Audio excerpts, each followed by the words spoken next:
নমস্কার, দেখছেন news live বাংলার সাফ কথা এবং আজকের বিষয় হচ্ছে অখিলহীন বিরোধী জোট। এবং আমরা জানি যে অসমের রাজ্য রাজনীতিতে একেবারে দেখা যাচ্ছে কংগ্রেসের যে সমস্ত পরিবর্তন তা নিয়ে তীব্র ঝড় এবং আলোড়নের সৃষ্টি হচ্ছে গোটা অসম জুড়ে। আজকে যে আপডেট আমরা পেলাম, যেখানে অখিল গগৈকে ইতিমধ্যেই বাদ দেওয়া হয়েছে, কংগ্রেসের মিত্রতা যে চূড়ান্ত সেই জায়গা থেকে অখিল গগৈকে বাদ দেওয়া হয়েছে। অখিলহীন বিরোধী ঐক্যকে 18টি কেন্দ্র দিয়েছে কংগ্রেস। কংগ্রেস নিজের কাছে রেখেছে 108টি কেন্দ্র, লুরিনকে দেওয়া হয়েছে 12টি, জনইংতি কাথারকে দেওয়া হয়েছে 2টি, সিপিএম কে দেওয়া হয়েছে 2টি, সিপিআই ও সিপিআইএমএল কে একটি করে কেন্দ্র দেওয়া হয়েছে কংগ্রেসের পক্ষ থেকে। কংগ্রেসে হিন্দুদের কোনো স্থান নেই। 10 জনের মধ্যে কংগ্রেসে বর্তমান 8 জনই মিয়া মুসলমান।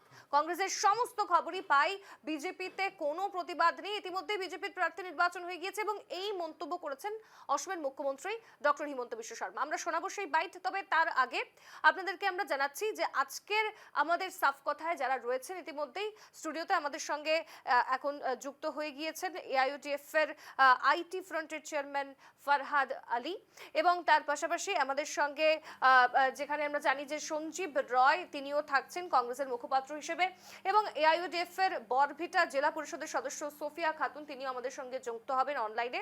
তিনসুকিয়া কংগ্রেসের মুখপাত্র অনন্তজ্যোতি ভট্টাচার্য তিনিও থাকবেন, এবং বিজেপির মুখপাত্র মানস সরনিয়া তিনিও থাকবেন আজকের সাফ কথায়।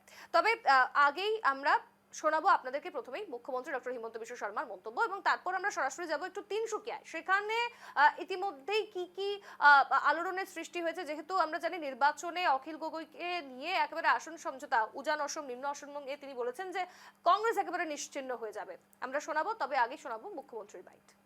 কোনো অসুবিধা নাই, এনেকুৱা নহয় যে মোক আগতে ভূপেন বৰাই খবৰ দিছিলে। ভূপেন বৰাকহে মই কংগ্ৰেছৰ খবৰ দিছিলোঁ। গতিকে কংগ্ৰেছৰ য'ত যি হ'ব, এতিয়া যিখন ডকেট আছিলে, কংগ্ৰেছৰ এখন ডকেট বুলি কয় যে ষ্টেট ইলেকশ্যন কমিটিত প্ৰত্যেকজন কেণ্ডিডেটৰ নাম দি ডকেট এখন দিয়ে। যোৱাকালি সেই ডকেটখন তেওঁলোকে বদলাই পেলালে, তাকো লৈ গণ্ডগোল আৰম্ভ হৈছে। গতিকে এইবিলাকতো য'ত যি হয় আমি খবৰবিলাকতো পায়ে থাকোঁ। আমি কি কৰিম, আমাৰতো ক'তো ভেকেঞ্চি নাই। আমি বিধায়কক আনি টিকট ক'ৰ পৰা দিম? আমাৰটোতো টিকট চিলেকশ্যনটোতো প্ৰায় হৈয়ে গ'ল। আমাৰতো 80টা চিটত নাম চব ৰেডি হৈ আছে, এবাৰ দিল্লীত গ'লেই হৈয়ে যাব। গতিকে আমাৰ ইয়াততো চিটৰ কোনো ভেকেঞ্চি পজিশ্যনে নাই। এজিপিতটো গ'লে নহয়, ধৰক এতিয়া সোণাইৰ বিধায়ক ইউডিএফৰ পৰা এজিপিত আহিব, সেইটো তেওঁলোকৰ অলৰেডি আণ্ডাৰষ্টেণ্ডিং হৈয়ে গৈছে, সেইটো এটা বেলেগ। কিন্তু বিজেপিত বিধায়ক কোন আহিব? কমলাক্ষ পুৰকায়স্থ আহিব, বসন্ত দাস আহিব, শশীকান্ত দাস আহিব, এইখিনিতো আহিব বুলি আমি চবেই জানোৱেই। আৰু তেওঁলোকক আজি আমি ইমান দিন বিজেপি বুলি ধৰি ৰখাও নাই। ৰাজ্যসভাৰ 5 তাৰিখে নামাংকন আছে। ৰেকিবুদ্দিন আহমেদটো আমাৰ লগত কি সম্পৰ্ক আছে? তেওঁৰ লগততো আমাৰ কোনো সম্পৰ্ক নাই। এইটো হয়তো কংগ্ৰেছৰ ভিতৰৰ পৰাই কোনোবাই টিকট নিদিয়া মানুহে উলিয়াই দিছে। আমাৰ লগত চমৰীয়াত এজিপি বিজেপি কৰি মানুহে কিবা জিকিব পাৰিব নেকি? হয় নহয়? বিপৰীয়াত ভাল প্ৰাৰ্থীক আমি টিকট দিম। ভূপেন বৰাৰ নামো বিবেচনাত আহিব। তেওঁ যিহেতু বিপৰীয়াৰ বিধায়ক আছিলে, বিপৰীয়াৰ ৰঙানদী দুইটাতে ভূপেন বৰাৰ নাম এতিয়া বিবেচনাত আহিব। কোনো নাই, কোনো ক্ষোভ নাই। বিজেপিত সেইবিলাক নিয়মে নাই। আপোনালোকে চেষ্টা কৰিব, এইটো মই জানো, কিন্তু চেষ্টাটো সফল নহ'ব। সেইটো মই যাওঁতে ওলাইছিল, আৰু তেতিয়া মানুহ মুখ্যমন্ত্ৰী হৈ যায়। গতিকে ভূপেন বৰাৰো ভাল দিন আহিছে হপায়। মই যাওঁতেও এইবিলাক নাটক কৰিছিল, তেতিয়া মই মুখ্যমন্ত্ৰী হৈ গ'লোঁ। এইটো হ'ল আপোনালোকে কৰিব খোজা এটা প্ৰতিবাদ। বিজেপিততো প্ৰতিবাদ নাই, বিজেপিততো মই কোনো প্ৰতিবাদ দেখুওৱা নাই। আপোনালোকে বিচাৰিছে যে এটা প্ৰতিবাদ হওক, কংগ্ৰেছে বিচাৰিছে যে ভূপেন বৰাই যাতে সন্মানটো নাপায়, কিন্তু আমি সন্মান দিমেই। আৰু মুখ্যমন্ত্ৰী হিচাপে মই কৈছোঁ যে ভূপেন বৰাক ক'ত টিকট দিব লাগে পাৰ্টীয়ে ইতিমধ্যে ডিচিশ্যন লৈ থৈছে। কংগ্ৰেছৰ মানুহটো টিকেট নোপোৱাৰ পিছততো বহুত মানুহে আহিব কংগ্ৰেছত, কিন্তু তেওঁলোকক আমি দিব পৰা টিকেট নাই। কিন্তু খঙত ক্ষোভততো হিন্দু মানুহটো কংগ্ৰেছত নাথাকে, তেওঁলোকতো আহিবই। আজি নহয় কালি কেনেকৈ হিন্দু মানুহবিলাক কংগ্ৰেছত থাকিব? যোৱাকালিয়ে মই এটা সাংবাদিকসকলকে পৰামৰ্শ দিছিলোঁ যে ৰাজীৱ ভৱনত 10জন মানুহৰ আপোনালোকে নাম শুনিব, 8জন মিয়া মুছলমানৰ নাম পাব, 2জনহে হিন্দু। তো 8জন মিয়া মুছলমানৰ মাজত 2জন হিন্দু কেনেকৈ থাকিব? লাহে লাহে তেওঁলোক আমাৰ ফালে আহিব, আৰু 2 দিন পিছত হিন্দু সাংবাদিকসকলেও তাতে চাহ তাহ নোখোৱা হ'ব। আৰু ভাত খোৱালেতো নাখাবেই, মাংস খোৱালেতো নাখাবই আপোনালোকে। মই এডভান্স এডভাইচ দি থৈ দিছোঁ। যোৱা সিদিনাখনতো আপোনালোকে নাজানে, আপোনালোক প্ৰিয়ংকা গান্ধীৰ কাৰণে ৰাতিলৈকে ৰখি আছিলে, কৈ হাঁহি হাঁহি মৰিব। তাতে আপোনালোকক কোনে চাহ খুৱাব? ৰাতি সিহঁতৰ ভিতৰত তাকে লৈও কাজিয়া। লাষ্টত আপোনালোকক কোনোবাই কয় ছুইগিত অৰ্ডাৰ দি দিয়ক, পইচাটো আমি দি দিম। মানে তেওঁলোকৰ এইটো অৱস্থা। হয় ন, মই অসত্য কথা কৈছোঁ নেকি? গতিকে যিমানজনকে কয় এই সাংবাদিকসকলক চাহ খুৱাব, ইয়ে নেদেখা পাওঁ যদি গুচি যায়। গতিকে তেওঁলোকৰ বৰ্তমান এইটো অৱস্থা। মই তাৰ বহুত জানো, ক'ব বেয়া লাগে কাৰণে মই নকওঁ। আৰু খালি এটাই মোৰ অনুৰোধ যে কংগ্ৰেছ অফিচত ভাত আৰু মাংস দিলে ভাল কৰি চেক কৰি ল'ব আপোনালোকে। তেনেকুৱা দিন আহি আছে আৰু উইদিন 6-7 মান্থস। বেশ, আমরা যেমনটা শুনলাম মুখ্যমন্ত্রী ডক্টর হিমন্ত বিশ্ব শর্মার মন্তব্য, এবং এই মুহূর্তে আমাদের সঙ্গে যারা রয়েছেন অতিথিরা, কংগ্রেসের মুখপাত্র সঞ্জীব রায় অনলাইনে যুক্ত হয়েছেন এবং একই সঙ্গে স্টুডিওতে রয়েছেন ফারহাদ আলীরা। আমার প্রশ্ন প্রথমেই যাচ্ছে কংগ্রেসের মুখপাত্র সঞ্জীব রায়ের কাছে। সঞ্জীব দা, প্রথমে আপনাকে স্বাগত জানাচ্ছি নিউজ লাইভ বাংলার সাফ কথায়। এবং আজকে আলোচনা যেখানে অখিল গগৈকে নিয়ে, আমরা জানি যে ইতিমধ্যে কংগ্রেসের দিকে যদি আমরা নজর রাখি, একের পর এক নতুন নতুন সমীকরণ আমরা দেখতে পাচ্ছি। কয়েকদিন আগে ভূপেন বরা দল ত্যাগ করলেন, গতকালকে তিনি বিজেপিতে যোগদান করলেন, এবং আজ অখিল গগৈকে একেবারে মিত্রজোট থেকে বাদ দেওয়া হলো। যেই অখিল গগৈ দীর্ঘ বছর ধরে একেবারে অসমের ইতিহাসে যদি আমরা নজর রাখি, সবসময় তিনি জনতার জন্য কথা বলে গেছেন। যে সমস্ত জায়গায় আমি দেখেছি, আমরা সকলেই জানি যে তিনি প্রতিবাদ করেছেন। কয়েকদিন আগে বিধানসভা বাজেট অধিবেশন ছিল, সেখানেও তিনি মুখ খুলেছেন একাধিক ইস্যুতে। তারপর তাকেই কেন বাদ দেওয়া হলো? দেখুন, অ্যালায়েন্সের ব্যাপারটা কিন্তু হাইকমান্ডে আমাদের কংগ্রেসের থিঙ্ক ট্যাঙ্ক আছে, ওদের চিন্তাধারা ধাপে ধাপে ওদের ডিসকাশন হয়েছে, কোথায় কাকে দেওয়া হবে, কার উইনিং চান্স আছে, কাকে দিলে সিটটা রিটার্ন করা যাবে, কাকে দিলে বিজেপি রিটার্ন করবে, এইসব অনেক চিন্তাধারা কথাবার্তা হয়েছে। আর বর্তমানে যে প্রেক্ষাপটটি তৈরি হয়েছে, সেখানে অপোজিশন অ্যালায়েন্সটা এই জন্য হচ্ছে যে এবার বিজেপি অ্যালায়েন্সকে আটকাবার জন্য সবাই প্রস্তুত, সবাই শক্ত মানসিকতা নিয়ে এগিয়ে যাচ্ছে। প্রত্যেক দল যারা আজকে অ্যালায়েন্সে যুক্ত, ওরা কিন্তু আজকে 1 পয়েন্ট এজেন্ডা নিয়ে যাচ্ছে যে আসামকে বাঁচাতে হলে বিজেপিকে আটকাতে হবে, এবং সেই পথা দিয়েই আমরা আমাদের যে নেতা বা নেতৃস্থানীয় ব্যক্তিরা আছেন সবাই এগিয়ে যাচ্ছেন। হ্যালো, সঞ্জীব দা, শোনা যাচ্ছে? হ্যাঁ, ব্যাপারটা হচ্ছে আজকে দিল্লিতে যে আলোচনা হয়েছে, আমাদের leader of the opposition Debabrata Saikia মহাশয় উনি প্রেসকে ব্রিফ করেছেন, প্রেসকে, যে এখন অবধি যে নিউজগুলো মার্কেটে এসেছে বা মিডিয়াতে এসেছে বা পাবলিক ডোমেনে এসেছে, সেটা কোনো ফাইনাল নয়, এখনো অনেক কিছু রয়ে গেছে। এবং আগামীতে নিশ্চয়ই আমাদের হাইকমান্ডের কাছ থেকে স্পেসিফিক্যালি সিট অ্যালায়েন্স সমঝোতা নিয়ে বা কোথায় কাকে দেওয়া হয়েছে সেই তথ্যগুলো বেরিয়ে আসবে। কিন্তু যেহেতু deputy leader of the opposition দিল্লিতে পাবলিক ডোমেনে বলেছেন ব্রিফিং করে প্রেসকে, যে এখনো যে নিউজগুলো আসামে বাজানো হচ্ছে সেটা সঠিক নয়, এখন পর্যন্ত কিছু ক্লিয়ার হয়নি। আজকে যদি রাইজর দলকে নিয়ে এগোতে হয়, আমাদের হাইকমান্ড নিশ্চিতভাবে সেদিকে এগিয়ে যাবে। আর যদি কাউকে ছেড়ে আমাদের অ্যালায়েন্স করতে হয়, সেটাও কিন্তু হাইকমান্ড আসামের স্বার্থে, আসামবাসীর স্বার্থেই করবে। এখন অ্যাট প্রেজেন্ট এটা বলা যে অ্যালায়েন্সটা কনফার্ম হয়ে গেছে বা কাকে ছাড়া হয়েছে, কাকে নেওয়া হয়েছে, এটা স্পেসিফিক্যালি আমি বলতে পারছি না। যেহেতু আমাদের leader of the opposition assembly উনি বলেছেন যে কথাবার্তা এখনো চলছে, আলোচনা হয়েছে, কিন্তু ফাইনাল কোনো রোড ম্যাপ বা ফাইনাল কোনো স্ট্রাকচার এখনো তৈরি হয়নি। বেশ বেশ, আপনি সঙ্গেই থাকুন। আমি এবার একটু ফারহাদার কাছে আছি। ফারহাদা, আমরা দেখলাম যে যদি বলি মিত্রজোটের কথা, যেখানে যে সমস্ত দল এবার যারা প্রতিদ্বন্দ্বিতা করবে, যার মধ্যে এজেপি রয়েছে, সিপিএম রয়েছে, সিপিআই রয়েছে এবং এপিএইচএলসি অর্থাৎ কার্বি আংলংয়ের যে দল, সেই দলও রয়েছে। কিন্তু আমার প্রশ্ন হচ্ছে যে এআইইউডিএফও কিন্তু শক্ত ঘাঁটি, যেখানে অসমের ইতিহাসে যদি আমরা দেখি বিভিন্ন প্রান্তে তারা যে বরাক ভ্যালি মূলত আমরা জানি সেখানে তাদের ভোট ব্যাংক, সেই জায়গাতেও তাদের এবার নাম নেই কোনো প্রার্থী নেই। কি কারণ তার মধ্যে? না, আপনার কাছে যে ডাটাটা আছে এটা সম্পূর্ণ শুদ্ধ না। দেখেন, এআইডিএফ একটা ভেটি আছে বলে সারা আসামবাসী জানেন। আর এইবার নির্বাচনে আমাদের ধরেন বরাক ভ্যালিতেও আপনারা বলছেন যে না, ক্যান্ডিডেট আমাদের এখন আছে, ওখানে ইলেকশন আমরা লড়বো। তো এখন বিষয় হয়েছে যে আমরা প্রত্যেকটা জায়গায় সারা আসামে বরাক ভ্যালি থেকে নিয়ে ধুবড়ি পর্যন্ত আমাদের যেসব সিট আছে এইসব সিটে আমরা স্ট্রংলি ইলেকশন খেলাচ্ছি। আর ইলেকশনের জন্য আমরা আমাদের বদরুদ্দিন আজমল সাহেব উনি সবসময় বলে থাকেন যে প্রায় 30-35টা সিটে আমরা নির্বাচনে অবতীর্ণ হব। গতিকে আমরা একটা মনে করি যে আমাদের দলীয় যেটা ভেটিটা কোনো পদ্ধতি দুর্বল না।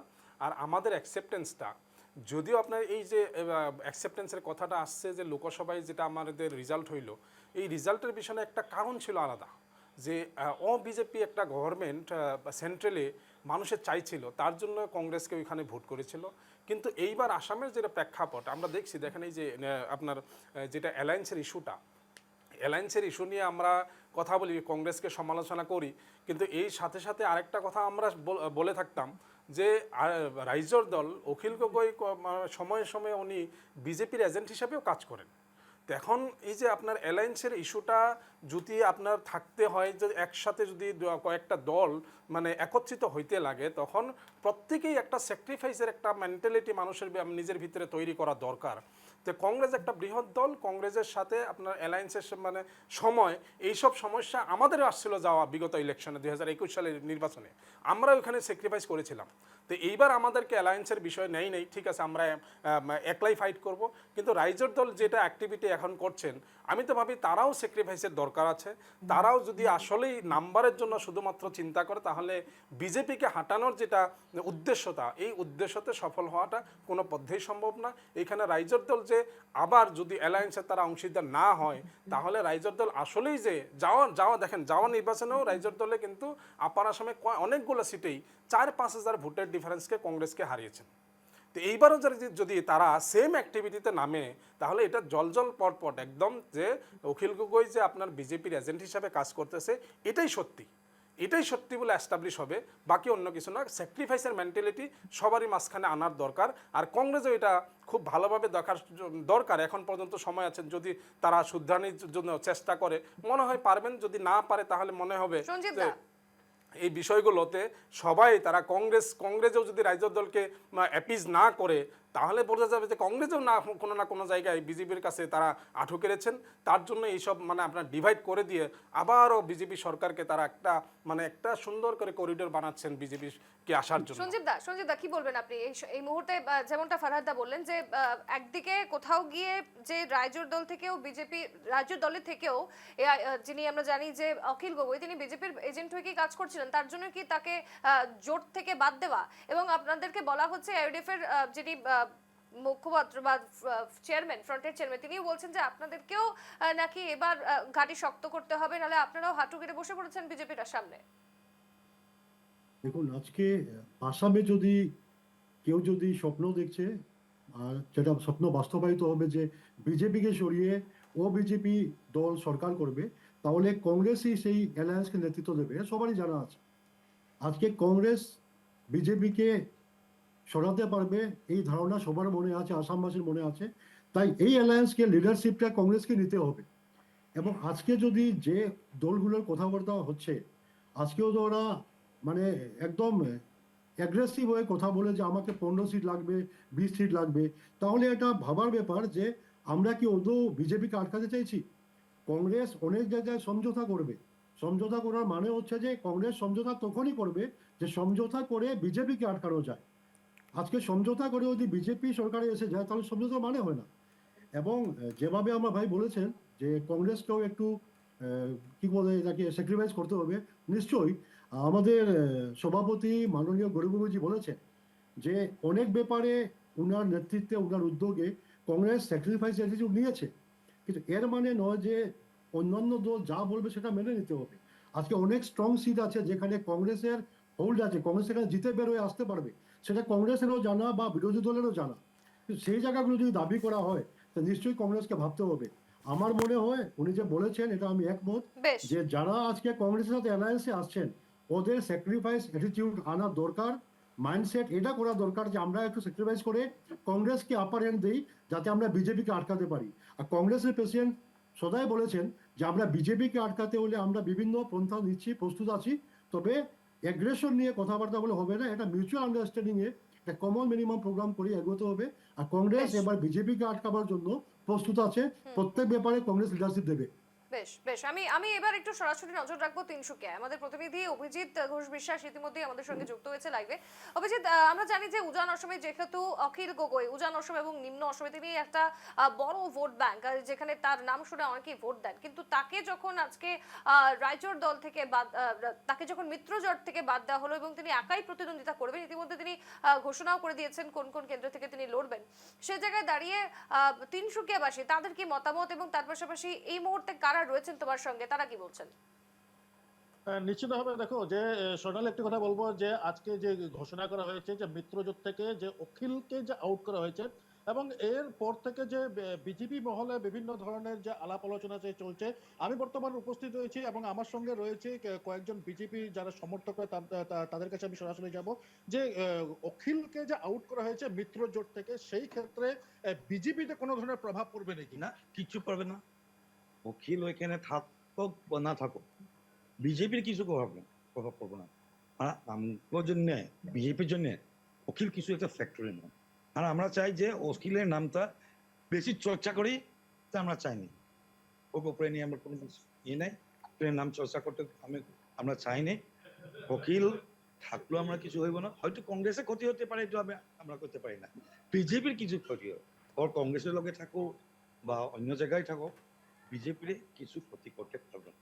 যেহেতু অখিল গগৈ এখন বর্তমানে উনি একা নির্বাচন খেলবে এবং যেহেতু বলা যায় যে শিবসাগরে অখিলের একটি ভালো একটি যে গড় রয়েছে এবং তার উপরিও যে অখিল ইতিমধ্যে যে বিভিন্ন ধরনের বিভিন্ন জায়গায় যে মন্তব্য করেছে যে এইবার 2026-এ বিজেপি হারবে এবং প্রায় কয়েকটি সিটে অখিল জিতবে। সেই ক্ষেত্রে যদি আজকে যে অখিলকে আউট করা হয়েছে এবং অখিল যদি একাই যদি কয়েকটি সমষ্টিতে যদি অখিল যদি নির্বাচন খেলে থাকে, সেই ক্ষেত্রে বিজেপিতে তার উপরে কি বিজেপি কয়েকটা সিট কি হারাবে নাকি? না, কখনো এটা আবার সম্ভব নয়। অখিল, আপনি কইছেন যে অখিলের শিবসাগরের গড় 2026-এর ইলেকশনের যখন রেজাল্ট দিবেন পাইবেন আপনারা, তখন করবেন এটা গড় না কি, অখিলের গড় নাকি তখন করবেন। আগে কিছু একটা অ্যাক্সিডেন্টলি গত নির্বাচনে কিবা একটা হয়ে গেছে, ওইটার উপরে আপনি কইতে পারবেন না যে শিবসাগরটা অখিলের গড়। আর অখিল গগৈ একা যদি কোনো সমষ্টিতে ওর পার্টি যদি কোনো সমষ্টিতে কন্টেস্ট করে, বিজেপির কিছু প্রভাব পড়বে না, বিজেপির কিছু ক্ষতি হইব না। আর আজকে ডেটে আসামে কোনো একটা দল নাই যে বিজেপিকে ক্ষতি করতে পারে। এটা কোনো ধরনের প্রভাব পড়বে নাকি অখিল যেহেতু আউট হয়ে গেছে মিত্রজোট থেকে? না, কোনো প্রভাব পড়বে না। বিজেপি এককভাবে জিতবে। আর অখিলের প্রভাব এমনি আগেও ছিল না, এখনো নেই। সিম্পেথি ভোটে একবার জিতে গেছে, এবার ওর কোনো সিম্পেথি থাকবে না। অখিল জিতার কোনো চান্সই নেই। নিশ্চিতভাবে স্বর্ণালী থেকে একটি কথা বলবো যে বিজেপি যারা সমর্থক রয়েছে তাদের একটি কথা যে অখিল থাকুক চাহে না থাকুক, এই নিয়ে বিজেপিতে এই 26-এর নির্বাচনে কোনো ধরনের কোনো প্রভাব পড়বে না। একদমই একদমই ধন্যবাদ জানাচ্ছি তোমাকে তিনসুকিয়া থেকে সরাসরি থাকার জন্য এই মুহূর্তে। তবে যেমনটা আমরা বুঝলাম যে তিনসুকিয়ার সাধারণ মানুষ যেহেতু উজান অসমের মানুষজন কিন্তু এই মুহূর্তে যেমনটা বলছেন যে অখিল গগৈ তিনি দলে থাকুক, তিনি জোটে থাকুক চাই না থাকুক, সেক্ষেত্রে আসনের কোনো ধরনের সমঝোতা বা গোটা রাজনীতিতে আমরা জানি যে সামনে নির্বাচনে কোনো প্রভাব পড়বে না। এবং একই সঙ্গে তারা এটাও বললেন যে বিজেপিকে কিন্তু কোনো দলই প্রতিদ্বন্দ্বিতা করতে পারবে না। এই বিষয়ে আমরা আলোচনা করব আমাদের সঙ্গে যারা রয়েছেন অতিথিরা। এখন একটা সময় বিরতির, ফিরলাম বিরতির পর। আমরা এবার আপনাদেরকে শোনাবো অখিল গগৈ কি বলছেন, যেখানে অখিল গগৈর সঙ্গে মিত্রতা ভঙ্গ হলো কংগ্রেসের শীর্ষ নেতৃত্ব রাইজোর দলের সঙ্গে মিত্রতা হবে না বলে একেবারে নিশ্চিত করার পর অখিল গগৈ বলেন এখন পরিস্থিতি ভালো নয়, কিন্তু কংগ্রেসের এই হঠকারী সিদ্ধান্তের জন্যই জনতা কংগ্রেসকে ভোট দেবে না। তিনি আরো বলেন কংগ্রেস রাইজোর দলকে ছেড়ে দিলে উজান অসমে একটাও সিট পাবে না। শোনাবো। সকলোৱে জানে যে কংগ্ৰেছে আমাক এৰি থৈ গ'লেতো আৰু উজনিত এটাও চিট জিকাৰ সম্ভাৱনা নহ'ব। আমিতো আমাক যদি এৰি থৈ যায় এনেকৈ বিশ্বাসঘাতকতাই কৰে তেতিয়াহ'লেতো আমিও ইলেকশ্যন খেলিব লাগিব, আৰু তেতিয়াতো কংগ্ৰেছ জিকাৰ সম্ভাৱনা থাকিব জানো? আপোনালোকে নিজে কওক। এইটো কিন্তু হয় যে কংগ্ৰেছে কালি কোনোবা দলক কৈছিলে যে 24 তাৰিখে আমি ৰাইজৰ দলক বাদ দিয়ে আনুষ্ঠানিক মানে বিৰোধী ঐক্য মঞ্চৰ তালিকা ঘোষণা কৰে। গতিকে তাৰ পাছত যদি কংগ্ৰেছে এনেকুৱা সিদ্ধান্ত লয় এইটোক ছুইচাইডিয়েল বুলি ক'ব লাগিব, নিজৰ ভৰিত নিজে কুঠাৰ মৰাৰ সিদ্ধান্ত বুলি ক'ব লাগিব। অন্যদিকে নিম্ন অসমেও কংগ্রেসের বিরুদ্ধে তীব্র প্রতিদ্বন্দ্বিতা করার হুঁশিয়ারি অখিল গগৈ। শুধু তাই নয়, নিম্ন অসমের সংখ্যালঘু কেন্দ্র কংগ্রেস সুরক্ষিত নয় বলে মন্তব্য করেছেন অখিল গগৈ। শুনুন। নামনি অসমততো বহুত বিধায়কে যোগাযোগত আছে, কিন্তু চিটেই ল'ব নোৱাৰোঁ। নামনি অসমত সংখ্যালঘু চিটবিলাক এৰিয়ে নিদিয়ে কংগ্ৰেছে। গতিকে নতুন কেইটাত ল'বই নোৱাৰোঁ মানুহ। যিকেইটা চিট দিব খুজিছোঁ সেইকেইটাও দিব খোজা নাই। মানে পৰিস্থিতি খুব বেয়া। তাক আঁতৰাই পঠাই সংখ্যালঘু এলেকাটো কংগ্ৰেছ নিৰাপদ নহ'ব। আমাক যদি খেদি পঠিয়াই, আমাক যদি বিশ্বাসঘাতকতা কৰে, সংখ্যালঘু এৰিয়াটো সংখ্যালঘু এলেকাত যিকেইটা চিট আছে সেই চিটকেইটাতো কংগ্ৰেছ নিৰাপদ নহ'ব। আমি ভালকৈ এঘৰি যুঁজিম। বেশ, আমরা যেমনটা শুনলাম, আমি চলে আসবো এই মুহূর্তে আমাদের সঙ্গে আরো অতিথিরা যুক্ত হয়েছেন, আমি পরিচয় করে দিতে চাই। এই মুহূর্তে আমাদের সঙ্গে এআইইউডিএফ এর বরভিটা জেলা পরিষদের সদস্য সোফিয়া খাতুন, তিনিও যুক্ত হয়েছেন, এবং এর আগে সঞ্জীব দা এবং ফারহাদ দা আমাদের সঙ্গে রয়েছেনই। তবে প্রশ্নটা আমার সঞ্জীব রয়ের কাছে থাকছে যে আমরা যেমনটা শুনলাম অখিল গগৈ তিনি যেমনটা বলছেন যে তিনি যদি উজান অসমে সিট পান তাহলে কিন্তু বলা যায় যে কংগ্রেস একটা সিটেও সেখানে প্রতিদ্বন্দ্বী হতে পারবে না, কংগ্রেস একটা সিটও দখল করবে না। এবং অন্যদিকে তিনি নিম্ন অসমের কথাও বললেন যে নিম্ন অসমে নাকি সংখ্যালঘু এলাকা এবং সেই জায়গাতে কংগ্রেস কোনোভাবেই সিট ছেড়ে দিচ্ছে না, সেক্ষেত্রে কিভাবে তিনি এগিয়ে যাবেন এবং তার জন্যই তার এই সিদ্ধান্ত। কি মনে করেন আপনি, কি বলবেন? দেখুন, আপার আসাম লোয়ার আসামের কথা বলা হচ্ছে, এবার আসামবাসীরা প্রস্তুত ওরা কাকে ভোট দেবেন। এবং অ্যালায়েন্সের কথা যে বলা হচ্ছে, আপনি আগেও বলেছি যে বিভিন্ন সময় ধাপে ধাপে অখিল গগৈ বলুন, লুরিনজ্যোতি গগৈ বলুন, বিভিন্ন আরো যে দলগুলো আছে সবার সাথে কংগ্রেসের একটা রাউন্ড টেবিল টক হয়েছে, কথাবার্তা হয়েছে, এবং প্রত্যেক দল একসাথে এসে প্রেসকে ব্রিফিং করেছে। হয়তো এমন একটা জায়গায় পৌঁছেছে যে আমি আগেই বললাম যে অ্যাগ্রেসিভ হোক বা স্যাক্রিফাইস অ্যাটিটিউড যদি না থাকে তাহলে অ্যালায়েন্সটা ঠিক সঠিকভাবে সেই পথে এগাবে না। আজকে অখিল গগৈ যে কথাগুলো বলছেন সেটা ওনার ব্যক্তিগত চিন্তাধারা, এটা আসামবাসীর চিন্তাধারা নয়, বা অন্যান্য যারা শরিক দলগুলো থাকবে অ্যালায়েন্স ওদের চিন্তাধারা নয়। আজকে যেহেতু দেবব্রত শইকীয়া মহাশয় বলেছেন যে এখনো ফাইনাল টাস্কটা দেওয়া হয়নি, তো আমরা সেদিকে তাকিয়ে আছি, যেহেতু দিল্লিতে কথাবার্তা চলছে। এবং এটা ভুল ধারণা হবে যে আজকে কংগ্রেসের সাথে যদি অ্যালায়েন্স না হয় রাইজোর দলের, হয়তো বা নিম্ন আসাম বলুন বা আপার আসাম বলুন বা মাইনরিটিতে বলুন কংগ্রেসের ধস নেমে যাবে, এটা নয়। কারণ আসামবাসী কংগ্রেসের নেতৃত্বেই সেই বিরোধী দলকে ঐক্যভাবে আনার চেষ্টা করছেন।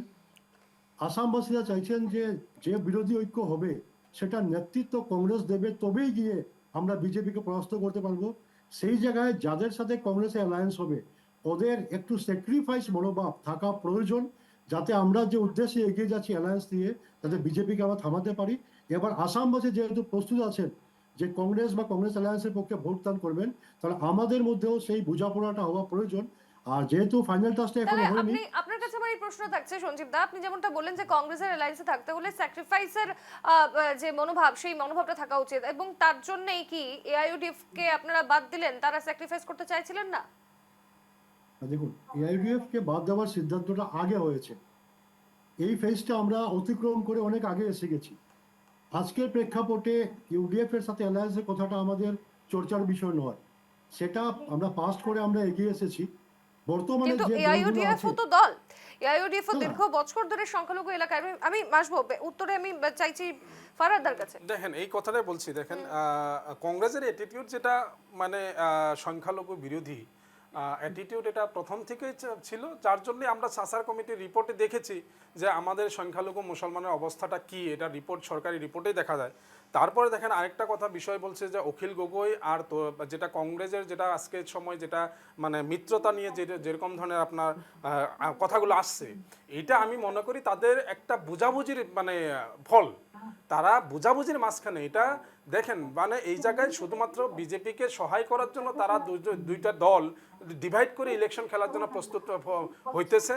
আর আমি বলবো দেখেন এই জায়গায় অখিল গগৈ বলেছে সংখ্যালঘু এরিয়ায় তার সিট লাগে। সংখ্যালঘু এরিয়ায় কংগ্রেস কিংবা এআইডিএফ যথেষ্ট শক্তিশালীভাবে আছেন। তারা যদি বিজেপিকেই তারা দূর করার তাদের লক্ষ্য, তাহলে তারা আপার আসামে যাক। আপার আসামে তারা স্ট্রংলি ইলেকশন খেলতে লাগে। তারা আপার আসাম বাদ দিয়ে শুধুমাত্র লোয়ার আসামে কেন আসেন? লোয়ার আসামে তাদের নাম্বার শুধুমাত্র তারা সিট বাড়াতে, আর সিট বাড়াতে আর এই জিনিসটা যে আপনার কথা বললে অখিল গগৈ নিজে এখন আসামের যেটা রাজনৈতিক পরিবেশটা বুঝেছেন, উনি নিজেই বুঝেছেন যে ওনার নিজের সমষ্টিটা ওনার হাতে নেই। এখন ওনার হাতে না থাকার জন্যই আজকে বিজেপির শ্রুতলিপিতে উনি আবার আগ বাড়ছেন এই কংগ্রেসের অ্যালায়েন্সটা ভঙ্গ করার জন্য। কংগ্রেসের সাথে এইবারও যে আসবেন না, এটাই আমার ধারণা ম্যাক্সিমাম, যে কংগ্রেসের সাথে হয়তো লাস্ট সময় উনি আসবেন না আর কি। আর আপনি ডিভাইড করে দেখেন, ডিভাইড করলে যদি অখিল গগৈ আর কংগ্রেস এই দুইটা জিনিস যদি আপনার আলাদা আলাদাভাবে ইলেকশন খেলে, তাহলে অনেকটা সিটেই বিজেপিকে সহায় করা হবে। তারা বলছে যে অখিল গগৈ কিভাবে বলতে পারে যে আমি তো পলিটিক্যাল পার্টি খেলতে হবে, কিন্তু এআইডিএফ এখানে দায়িত্ব সহকারে বলছি আমরা এআইডিএফ যদি বিজেপিকে আমরা দূর করতে চাই, আমরা এরকম ধরনের কোনো কাজে লিপ্ত হব না যে জায়গায় নাকি বিজেপি সহায় হয়, বিজেপিকে সহায় করা হয়। গতিকে আমরা দায়বদ্ধশীল বিজেপিকে সরানোর জন্য। কিন্তু অখিল গগৈ আজকের সময়ে উনি ভাবুকি দিচ্ছেন, যদি আমাদেরকে কথা না মানা হয় তাহলে কিন্তু আমরা মানে বিজেপিকে সহায় করার জন্য প্রস্তুত থাকবো। গতিকে এই অ্যাটিটিউডে দেখা যায় ওনারা আসলেই চিফ মিনিস্টারকে সবচেয়ে বেশি তারা সমালোচনা করেন, কিন্তু সবচাইতে সমালোচনা বেশি ভূপেন বরাও করছিল। গতিকে তারা যে রাত্রিবেলা একসাথে বসে, এটাই প্রমাণ হচ্ছে। আর এই মিত্রতাতে মনে হচ্ছে না যে এই মিত্রতা তারা সফল হবে। আমি অনাগত দিনে এটা পাবলিককে দিচ্ছি, তারা বিজেপি ভোট কাকে দিবে এটা সবচেয়ে চিন্তার বিষয় আজকে। আমাদের সঙ্গে বেশ আমি আসবো আবার, আমাদের সঙ্গে সোফিয়া দি আছেন। সোফিয়া খাতুন, আপনাকে নমস্কার জানাচ্ছি নিউজ লাইভ বাংলার সাফ কথা। এবং আপনার কাছে এই প্রশ্নটাই থাকছে, এই যে সংখ্যালঘু এলাকা যেখানে বলা হয় যে কংগ্রেসের এইবার যদি আমরা প্রেক্ষাপটটা দেখি, সেখানে দেখা যাচ্ছে যে সংখ্যাগুরুদেরকে প্রাধান্য দেওয়া হচ্ছে না, এবং তার জন্যই কিন্তু ভূপেন বরা তিনিও দল ত্যাগ করলেন।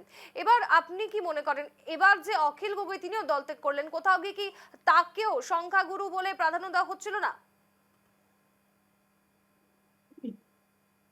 আজকে যেটা দেখা গেছে যে সংখ্যালঘু আর সংখ্যাগুরুর উপরে যেটা আলোচনা চলছে, সেটা আসলে তো কিছু না।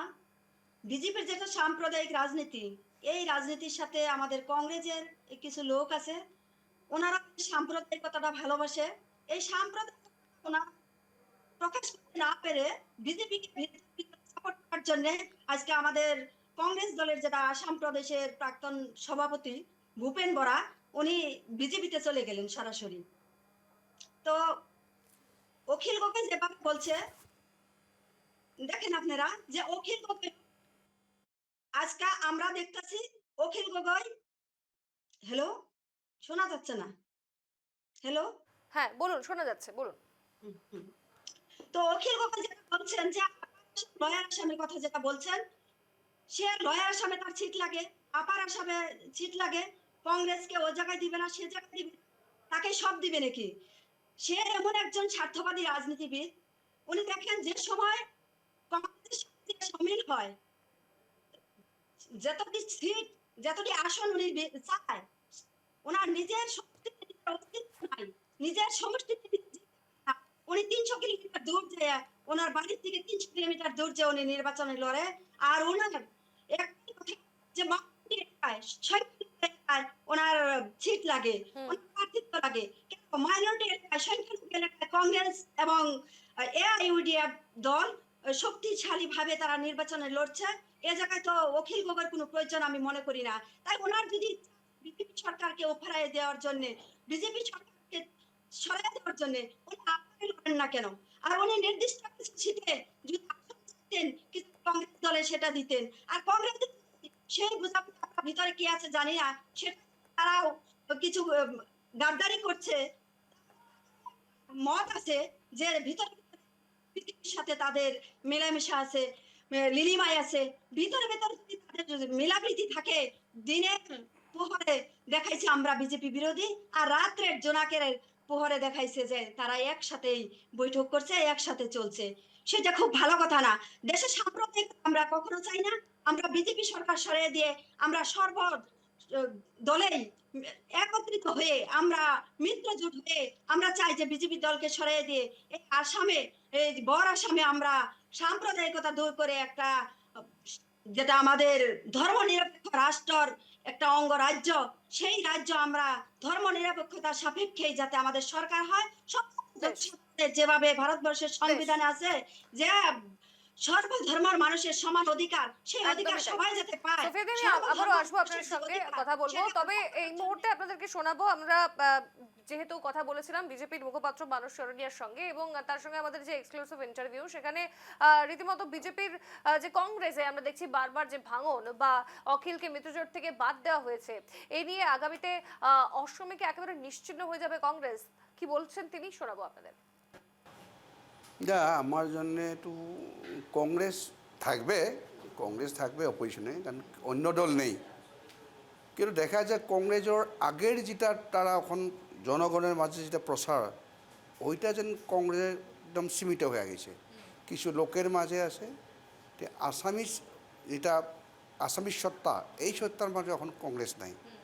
তারা এখন শুধু মিডিয়াপ্রীতি, আর মিয়ার সঙ্গে তারা পলিটিক্স করছে। আর 10-20টা যে মিয়া অধ্যুষিত অঞ্চল আছে, ওই সমষ্টির থেকে অন্য খুব সমষ্টি কংগ্রেসের হাতে যাবে না, আমার যেটা মনে হয়। আর এখন কংগ্রেসকে পুরা আসামিস সোসাইটি, আসামি রাইজে, অসমৰ সব রাইজে, আমি বলছি না যে সব ভাষাভাষী লোক কংগ্রেসকে এখন আসামে রিজেক্ট করছে। আর কংগ্রেসে অত সহজে আসামে যে সরকার অন্তত 20-25টা বছরও সরকার গঠন করব না, আমার একটা ধারণা, যেটা পিপলের ম্যান্ডেট। এখন কংগ্রেসের কাছে লিডার নাই, যে দু একটা লিডার ছিল ওইগুলো এখন কংগ্রেসের সাথে সব অপ্রিয় হয়ে গেছে।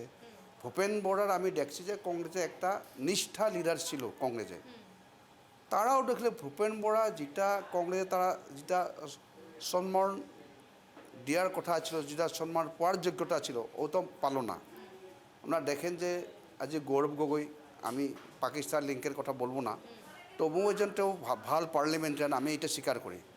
কিন্তু একটা ভাল পার্লামেন্টারিয়ান হলেই যে মানুষটা সোশ্যাল ওয়ার্ক হবে বা একটা ভাল নীতিগতভাবে পার্টির দায়িত্ব নেওয়ার তার যে ক্ষমতা আছে, এইটা কিন্তু গৌরব গগৈর হাতে আমি দেখছি না।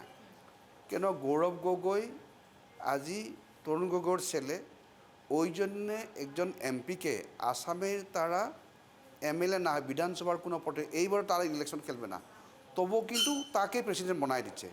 ওইটা যে ডাইনেস্টিটা যে মেনটেন করছে কংগ্রেসের, এইটা এই যে নেহরু পরিয়ালে যেটা ডাইনেস্টি মেনটেন করছে, আসামও দেখা যায় যে তারা এখনও পরিয়াল কেন্দ্রিক রাজনীতি করছে, ওই জন্য জনগণে কংগ্রেস ঢুকতে পারছে না। বেশ, আমরা যেমনটা শুনলাম যে অর্থাৎ আমাদের সঙ্গে যেমনটা বললেন আমাদের মানসদা, যে কংগ্রেস কোথাও গিয়ে যে ডাইনেস্টি, যেখানে আমরা জানি যে রাহুল গান্ধী বা গান্ধী পরিবারের যে ডাইনেস্টির রাজনীতি চলছে, সেটা কিন্তু অসমে চলছে। আমি যাব শেষমেশ সঞ্জিতদার কাছে। সঞ্জিতদা, কি মনে করেন, যেখানে ইতিমধ্যে আমরা জানি কয়েকদিন আগেও ভূপেন বরা তিনি এপিসিসি আর বলেছেন ব্রেকেটে, অর্থাৎ রকিবুল হোসেনকে নাম না করে কটাক্ষ করেছেন, কোথাও গিয়ে কি তার দাপটেই দল চলছে? আর বারবার কেন সংখ্যালঘুদেরকে প্রাধান্য দেওয়া হয়, সংখ্যাগুরুরা কেন প্রাধান্য পায় না, এবং অখিল গগৈ এত শক্তিশালী নেতা বলেই কি তাকে এবার বাদ দেওয়া হলো? আমি বুঝলাম না যে ভূপেন বোরাজিকে কোন সম্মানটা আর বাকি ছিল দেওয়ার। অল ইন্ডিয়া কংগ্রেস কমিটির সেক্রেটারি, আসাম প্রদেশ কংগ্রেস কমিটির টপ পোস্ট সভাপতি, তারপরে বিপুয়ার এমএলএ শিপ, এরপরে দুবার টিকিট দেওয়া হলো। আজকে নির্বাচনের সময় যে 4টা প্রেস্টিজিয়াস কমিটি হয়েছে, একটা কমিটির চেয়ারম্যান ভূপেন বোরাজিকে দেওয়া হয়েছে। আর পরে আসাম প্রদেশ কংগ্রেস কমিটি কোন পোস্টটা বাকি ছিল যে ভূপেন বোরাজিকে সম্মান দেওয়া হয়নি? এটা বিজেপির একটা প্রোপাগান্ডা। এবং আজকে রেজাল্টটা আমরা দেখেছি, যখন বিহুপুরিয়াতে ভূপেন বোরাজি গিয়েছেন, যেভাবে কংগ্রেসের প্রতিবাদ হয়েছে, আজকে বিজেপি কর্মকর্তারা দল ত্যাগ করে কংগ্রেসে যোগদান করছেন। এবং আমি আপনাকে বলছি যে আজকের ডেটে ভূপেন বোরা যে আমাদের জন্য পাস্ট হয়ে গেছেন, মাইনাস ভূপেন বোরা কংগ্রেস শক্তিশালীভাবে আগামীতে এগিয়ে যাচ্ছে। এবং বর্তমানে যে আপনারা বলছেন যে এপিসিসি আর, এই আরটা আমরা ওই এক ব্যক্তির মুখ থেকেই শুনেছি, ভূপেন বোরাজি। আদার দেন ভূপেন বোরা এপিসিসি আর কেউ বলছে না। কারণ যখন ভূপেন বোরাজি সভাপতি ছিলেন, আজকে প্রায় 3-4 বছর যখন সভাপতি ছিলেন, তখন কি এপিসিসি আর ছিল না? না তখন এপিসিসি ছিল। যখন সভাপতি থেকে সরানো হলো উনাকে, আজকের ডেটে বিভিন্ন পদ অলংকার করার পর, আজকে এআইসিসি থেকে এপিসিসি টপ পোস্ট অতিক্রম করার পর, আজকে যখন উনার উপরে একটা সন্দেহ ছিল, আজকে সমগ্র আসাম বলছিল যে উনি হয়তো বা বিজেপির সাথে মিলে আছেন। আজকে সেই জিনিসটা আমাদেরকে প্রমাণ করতে হয়নি। আজকে উনি পদত্যাগ করার পরে 24 আওয়ার্স গেল না, উনার বাড়িতে মুখ্যমন্ত্রী পৌঁছে গেলেন এবং রেড কার্পেট দিয়ে উনাকে বিজেপিতে দেওয়া হচ্ছে। বেশ। এবং যে ভদ্রলোক রুমাল দেখিয়ে বলেছিলেন যে আমার রক্ত লেগেছে এই রুমালে, আমি যতদিন পর্যন্ত বিজেপির বদলা নেব না, আমি শান্তিতে বসবো না। আমার হাসি লাগছে যে আজকে বাজপেয়ী ভবনে গিয়ে বসে উনি চা খেয়ে খেয়ে বদলা দিচ্ছেন। তো এইরকম যদি বদলা নিতে হয়, তাহলে আমরা ধরে নিতে পারি যে সমগ্র আসামের কর্মকর্তারা কংগ্রেসের বেশ। যে ডাউটটা করছিলেন ভূপেন বোরার উপরে, সেটা 100% সঠিক ছিল। তাহলে একদিনে একটা ভদ্রলোক যিনি কংগ্রেসের নীতি নিয়ে চলতেন, একদিন পরে উনি বিজেপি আদর্শকে গ্রহণ করলেন। তাই এপিসিসি আর আজকে একটা শুধু একটা টার্ম যেটা উনি ব্যবহার করছেন। উনি যখন প্রেসিডেন্ট ছিলেন তখন এপিসিসি আর ছিল না এপিসিসি ভূপেন বোরা ছিল, সেটা উনি হবে ক্লারিফিকেশন দেওয়া প্রয়োজন। একদমই তাই। আমরা নজর রাখবো সেদিকে। ধন্যবাদ জানাচ্ছি আজকের মতো সঞ্জীব দা আপনাকে। কারণ এই মুহূর্তে যেমনটা প্রশ্ন উঠে আসছে যে এইবার কিন্তু দেখা যাচ্ছে যে আগের থেকেই বলা হচ্ছে যে এপিসিসি আর ছিল না, এখন এপিসিসি আর হয়ে দাঁড়িয়েছে ভূপেন বরার এই মন্তব্যের পর। কিন্তু আমরা আলোচনা আবারও ফিরবো। এখন সময় আরো একটা বিরতির। অন্যান্য অতিথিদেরকেও আমরা যোগাযোগ করছি, তাদের সঙ্গে আমরা যুক্ত হব। সঙ্গে থাকুন, দেখতে থাকুন সাফ কথা। আমরা ফিরলাম বিরতির পর এবং এই মুহূর্তে আমরা পেয়ে গেছি, আমাদের সঙ্গে রয়েছেন তিনসুকিয়া কংগ্রেসের মুখপাত্র অনন্তজ্যোতি ভট্টাচার্য। অনন্তদা, আপনাকে স্বাগত জানাচ্ছি। এবং আমাদের সঙ্গে ফারহাদ দাও রয়েছেন এবং এর আগে আমরা সোফিয়া খাতুন দিকে পেয়েছিলাম, তিনিও রয়েছেন। তবে যেখানে প্রশ্ন উঠছে এই মিত্রজোট নিয়ে, এবং বিধানসভা নির্বাচনের আগে দেখা গেল ফাটল ধরেছে বিরোধী মহাজোটে। অবশেষে অখিলকে ছাড়াই এগিয়ে যাচ্ছে বিরোধী মহাজোট। রাজ্যের দলকে বাদ দিয়ে অন্য শরীরদের সঙ্গে আসন ভাগাভাগি কংগ্রেসের। তবে প্রশ্নটা আমার থাকছে অনন্তদার কাছে। অনন্তদা, আমরা যেখানে জানি যে এই যে সিট আসন সমঝোতা, যদি নজর রাখি যে উজান অসম এবং নিম্ন অসম, উজান অসমে আমরা জানি যে অখিল গগৈ কিন্তু আগের থেকেই নিজের দাপটে সেই জায়গায় সিট দখল করতেন এবং সেই জায়গায় যদি কংগ্রেস ও অখিল গগৈকে বাদ না দিত তাহলে কংগ্রেস এগিয়ে যেতে পারতো না। অখিল গগৈ তেমনটাই দাবি করছেন। এবং নিম্ন অসমের দিকে যদি বলি, সেখানে সংখ্যালঘু সিটও নাকি কংগ্রেস ছেড়ে দিচ্ছে না, আর তার জন্য অখিল গগৈকে বাদ দেওয়া হলো। যেন অখিল গগৈ ফুটেজ না খান বা অখিল গগৈ এগিয়ে না যান, তার জন্যই তাকে বাদ দেওয়া হলো দল থেকে। আপনাকে কে বলেছে অখিল গগৈকে বাদ দিয়েছে? হ্যালো, শুনতে পাচ্ছেন? হ্যাঁ, একদমই তাই। অখিল গগৈকে যদি বাদ না দেওয়া হতো তাহলে কেন মিত্রতা ভঙ্গ কেন হলো আজকে যখন সেই জায়গায় আমরা লিস্ট দেখলাম? কোথায় মিত্রতা ভঙ্গ হয়েছে? মিত্রতা তো ভঙ্গ হয়নি, কোনখানে তো বলেনি, আমাদের হাই কমান্ডে তো কোনখানে বলেনি যে মিত্রতা ভঙ্গ হয়েছে। কিন্তু রাইজোর দলের তরফ থেকে কোনো সিটের নাম আমরা দেখতে পাইনি। না না, আমাদের দলের তরফ থেকে কোনো ধরনের কোনো বক্তব্য রাখা হয় না যে মিত্রতা ভঙ্গ হয়েছে। মিত্রতার বিষয়ে আলোচনা চলছে, এটা নিয়ে আপনারা জল্পনা কল্পনা করছেন যে মিত্রতা ভঙ্গ হয়ে গেছে। এটা পরবর্তীকালে হাইকমান্ডে স্পষ্ট করে দেবে আপনাদেরকে যে মিত্রতা হয়েছে না হয়। অখিল গগৈ তো নিজেই বলছেন, আমি আবারও যদি শোনাই বাইকটা, সেই বাইকটা যদি শোনানো সম্ভব হয় পিসিআর একবার শোনাও, যেখানে অখিল গগৈ নিজেই বলছেন যে কেন তাকে বাদ দেওয়া হয়েছে এই জোট থেকে। শোনাও। সকলোৱে জানে যে কংগ্ৰেছে আমাক এৰি থৈ গ'লেতো আৰু উজনিত এটাও চিট জিকাৰ সম্ভাৱনা নহ'ব। আমিতো আমাক যদি এৰি থৈ যায়, এনেকৈ বিশ্বাসঘাতকো ট্ৰাই কৰে, তেতিয়াহ'লেতো আমিও ইলেকশ্যন খেলিব লাগিব। আৰু তেতিয়াতো কংগ্ৰেছ জিকাৰ সম্ভাৱনা থাকিব জানো? আপোনালোকে নিজে কওক। এইটো কিন্তু হয় যে কংগ্ৰেছে কালি কোনোবা দলক কৈছিলে যে 24 তাৰিখে আমি ৰাজ্যৰ দলক বাদ দিয়ে আনুষ্ঠানিক মানে বিৰোধী ঐক্য মঞ্চৰ তালিকা ঘোষণা কৰে। তাৰ পাছত যদি কংগ্ৰেছে এনেকুৱা সিদ্ধান্ত লয়, এইটোক ছুইচাইডিয়েল বুলি ক'ব লাগিব, নিজৰ ভৰিত নিজে কুঠাৰ মৰাৰ সিদ্ধান্ত বুলি ক'ব লাগিব। নামনি অসমততো বহুত বিধায়কে যোগাযোগত আছে, কিন্তু চিটেই ল'ব নোৱাৰোঁ নামনি অসমত। সংখ্যালঘু চিটবিলাক এৰিয়ে নিদিয়ে কংগ্ৰেছে। গতিকে নতুনকৈ তাত ল'বই নোৱাৰোঁ মানুহ। যিকেইটা চিট দিব খুজিছোঁ সেইকেইটাও দিব খোজা নাই। মানে পৰিস্থিতি খুব বেয়া। তাক আঁতৰাই পঠাই সংখ্যালঘু এলেকাটো কংগ্ৰেছ নিৰাপদ নহ'ব। আমাক যদি খেদি পঠিয়াই, আমাক যদি বিশ্বাসঘাতকতা কৰে, সংখ্যালঘু এৰিয়াটো সংখ্যালঘু এলেকাত যিকেইটা চিট আছে সেই চিটকেইটাতো কংগ্ৰেছ নিৰাপদ নহ'ব। আমি ভালকে এঘৰি যুঁজিম তেতিয়া। দুটো মন্তব্য শোনালাম আপনাকে। দাদা অনন্তদা বলুন। হ্যাঁ শুনতে পাচ্ছি। যেখানে নিজের পায়ে নিজেই কুড়ুল মারলো কংগ্রেস, এমনটা তিনি বলছেন, এবং তার পাশাপাশি সংখ্যালঘু এলাকায়ও নাকি কংগ্রেস কোনোভাবেই নিরাপদ নয়, কি বলবেন? দেখুন, ওখানে এটা স্পষ্ট কথা হয়নি বা আমাদের হাইকমান্ডে এখনো স্পষ্টভাবে বলেনি। তাই মিত্রতা হবে হবে না, মিত্রতা হয়েছে হয়নি, এইটার খুব একটা কথা বলা যাবে না, কারণ আমাদের হাইকমান্ডে এখনো স্পষ্ট করেনি। খালি অখিল গগৈ ডাঙরিয়া স্পষ্ট করলে তো হবে না, আমাদের হাইকমান্ডের কথা আমরা শুনতে হবে। আমাদের হাইকমান্ডে কি বলে এখনো স্পষ্টীকরণ নাই, তাই এই বিষয়ে খুব একটা কথা বলতে চাই না।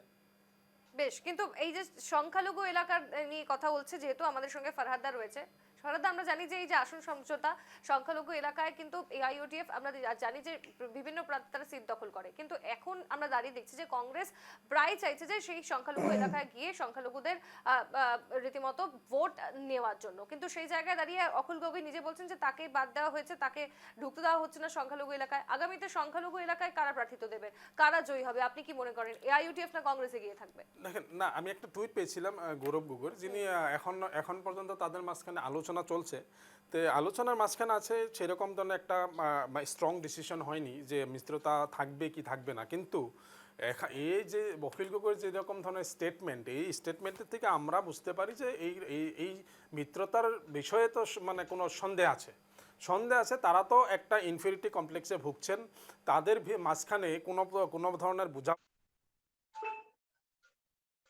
তাহলে তা না হলে আজকের সময় কেন এইভাবে এরকম ধরনের কথা বলবে যে জটিলতা আসে এরকম ধরনের।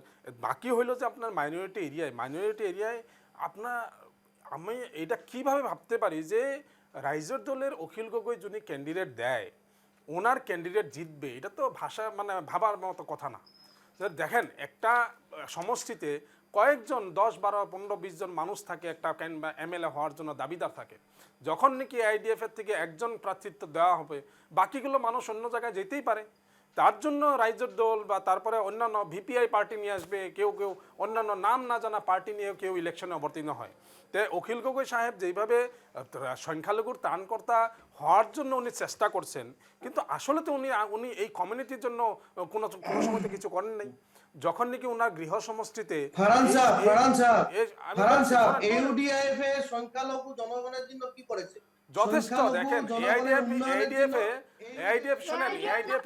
এআইডিএফ আমরা বাধা হিসেবে দাঁড়িয়েছি, আমরা এই জনগণের অধিকারের জন্য বলছি। আপনি যদি বিধানসভার আপনি রেকর্ড দেখেন, আমাদের বিধায়কগুলা, আমরা এই কমিউনিটিকে কোয়ালিটি মানুষ এনে আমরা বিধায়ক বানিয়েছি, এই আপনার নিবৃত্ত মানুষের জন্য আওয়াজ হয়ে দাঁড়িয়েছি, আমরা তাদের জন্য প্রতিবাদ করছি। আমরা দেখেন আপনারা দেখেন এই যে রকিবুল হোসেন ধুবড়ির এমপি, আজকের সময় যান চ্যালেঞ্জ করেন, আপনারা এত করে কিছু করেছেন, আজ চ্যালেঞ্জ করলে আপনি যান আজকের সময় ইলেকশন করতে, রকিবুল হোসেনকে 15 লাখ ভোটে হারিয়ে 15 লাখ ভোটে হারবেন। কংগ্রেস আমাদেরকে দিয়েছেন কি ডিভোটার, কংগ্রেস আমাদেরকে দিয়েছেন মাটির পাট্টা দেননি। কংগ্রেস আমাদের নাগরিকত্ব নিয়ে সন্দেহের, যেটা সারা আসামে আজকে সন্দেহ করা হচ্ছে, এটার মূলত কারণ কংগ্রেসের তারা দীর্ঘকালীন শাসনের সময় আমাদের এই মুসলমান জাতিটাকে নিয়ে তারা শুধুমাত্র ভয় দেখিয়ে একটা ভয়ের মাঝখানে ভোট ব্যাংক হিসেবে তারা বানিয়ে রাখছে। তারা মাটির পাট্টা দেন। বলেন আপনি যে মাটির পাট্টা কেন দেওয়া হয়নি? আজকে 40% মানুষের হাতে শুধুমাত্র 12% মাটি। কেন মাটি 12%? কেন আজকের সময় আপনারা প্রতিবাদ করছেন না? গতিকে আমরা সবাই জানি যে সাসার কমিটির রিপোর্টকে আপনি কিভাবে ডিনাই করবেন। কথা হইল যে আমরা এই সংখ্যালঘুর জন্য প্রতিবাদ করছি, সময় তাদের সঙ্গে দাঁড়িয়েছি। গতিকে এআইডিএফ একটা আমাদের জন্য আওয়াজ। বিজেপির সঙ্গে ফাইট করার জন্য এআইডিএফ সদা প্রস্তুত। কংগ্রেস আপনি বলুন কংগ্রেসের থেকে আপনাকে দেওয়া হলো যে 20 জন বিধায়ক জিতে আসলো, 20 জন, আপনারা কি গ্যারান্টি দিতে পারবেন যে জিতার পরে তারা কংগ্রেসের সাথে থাকবেন? কংগ্রেস কি এটার গ্যারান্টি দিতে পারবে? কংগ্রেস কি এটার গ্যারান্টি দিতে পারবে যে ভোট দিয়ে জিতানোর পরে ওই এমএলএটা ওই বিধায়কটা আপনাদের সঙ্গে আপনাদের দলে থাকবেন রকিবুল 2021 বলছেন সনে? তো 10 লক্ষ ভোটে যিনি হ্যাঁ, জিতলেন নিশ্চয়, তারপরেও কিন্তু নিশ্চয়। তার এলাকার জনসাধারণ তার উপর একেবারে ক্ষোভ উগরে দিয়েছেন আমরা দেখেছি সামগ্রীতে আপনি সাধারণ- জান হ্যাঁ সামগ্রীতে যে কোনো হালাতে হারবে এইবার হারবে সামগ্রীতে জিতার চান্স নেই রকিবুলের হোসেনের মতো লিডার 26 এর নির্বাচনের সংখ্যালঘুদের পাশে, একটা মানে অভিশাপ পাশে অভিশাপ নির্বাচনের ফলাফল তো দেখে উনি আপনারা অভিশাপ দেখবেন, উনি আমি ওদের ওনাকে সামনে তখন রেখে যদি বুঝতে আপনারা পারবেন আগিয়ে যেতে জনগণ কার পারেন সাথে আছে। যা আপনারা চেষ্টা করতে পারেন কিন্তু এটার রেজাল্ট আপনি অবশ্যই পাবেন আমরা একটাই চাই যে রকিবুল হোসেনকে আপনারা ব্যাকফুটে রাখেন পিছনে পর্দার পিছনে রাখেন আপনাদের রেজাল্ট যথেষ্ট ভালো হবে এটাই আপনাদের উপরে একটা আমাদের দাবি যে আপনারা যদি বিজেপির সঙ্গে ফাইট করতে চান রকিবুলকে পিছনে দেন ওনাকে নিয়ে এই কেন সংখ্যালঘু এরিয়াতে রকিবুল গেলেও হোসেন আপনারা সাহেবকে ভোট দেখে পাইতেছেন আপনাদের না কি ডর লাগে, ভয় লাগে? ভয় না আপনি তো বললাম যে আপনি আসেন উনার যা কর্ম, ধুবড়িতে আসেন উনি যা ধুবড়িতে জনগণের আসেন করছেন, আপনি জনসাধারণ আপনি কিরকম ধুবড়িতে করছে, আসেন তা দেখে আপনারা ভয় পাচ্ছেন কি? যে সংখ্যালঘু জনগণে উনাকে খালি সাথ দেবে আপনাদেরকে দেবে না, তা আমি আপনাদের মনে কি ভয় আশঙ্কা কিছু উৎপন্ন কথা হচ্ছে বলতে চাই কি? আমি কিছু কথা বলতে চাই যে আজকের সময় একদম ঘনিয়ে এসছে, আসামের যে একদম কম প্রেক্ষাপট সময় শেষ করতে হবে। মেজরিটি মানুষের চাই বিজেপিকে তাড়ানোর জন্য আজকে বিজেপি আসামে কি করছেন আসামের ভ্রাতৃত্ববোধের সবচেয়ে বড় আঘাত দিচ্ছেন ওনারা এই যে কয়েকজন আগে বললো যে বিজেপিতে কংগ্রেসের লিডারের ক্রাইসিস আমি তো দেখছি যে বিজেপিতে সব হায়ার করা লিডার সব কংগ্রেস থেকে যাওয়া লিডার আজকের সময়ও কংগ্রেসে এই গ্যারান্টি দিতে পারবে না যে 20 জন বিধায়ক জিতে আসলো তার 5 জন জিতার পরে বিজেপিতে যাবে কিনা এটা তার 5 জন বিজেপিতে যাবে তার জিতার পরে এইরকম কেউ ধরনের যাবে না, দেখেন কেউ যাবে না। মানুষ একটা আদর্শকে ভোট দেয় আপনারা কি আদর্শ পালেন ভূপেন বরাকে এপিসিসির প্রেসিডেন্ট পাতা হলো ওই মানুষটা আজকে সময় বিজেপি জয়েন করলো আপনাদেরকে মানুষের একদমই, জনগণের আমাদের বিশ্বাস কিভাবে করবেন ফারহাদ দা। কোনো বিশ্বাসের কোনো ধরনের জায়গা কংগ্রেসে রাখে নাই জনগণের মাঝখানে ফারাদ্দা অনন্তদা এবং একই সঙ্গে সোফিয়া দি আপনাদের প্রত্যেককে ধন্যবাদ জানাতে হচ্ছে সময় একদম আমাদের শেষ আর নজর রাখবো আমরা আগামীতেও এই টপিকে এই খবরে কারণ এখন অসমের রাজ্য রাজনীতিতে একেবারে তোলপাড়ের সৃষ্টি হয়েছে এই গোটা পরিস্থিতি নিয়ে আমরা দেখেছি কংগ্রেসে একেবারে এক এক ঘাঘু নেতা তারা কিন্তু বাদ দিচ্ছেন কংগ্রেস তারা জয়েন করছেন অন্যান্য দল এবং একই সঙ্গে আমরা দেখছি যে এই যে মিত্র জোট সেখান থেকেও কিন্তু অখিল গগৈকে বাদ দেওয়া হয়েছে আগামীতে নির্বাচনে তার কতটা প্রভাব পড়ে তিনি কোন কোন জায়গা থেকে লড়েন এবং তিনি কতটা আসনে জিততে পারেন সেদিকে নজর রাখতে হবে ধন্যবাদ সবাইকে এই মুহূর্তে সাফ কথা থেকে বিদায় নিচ্ছি এরপর নজর রাখবেন খবরে।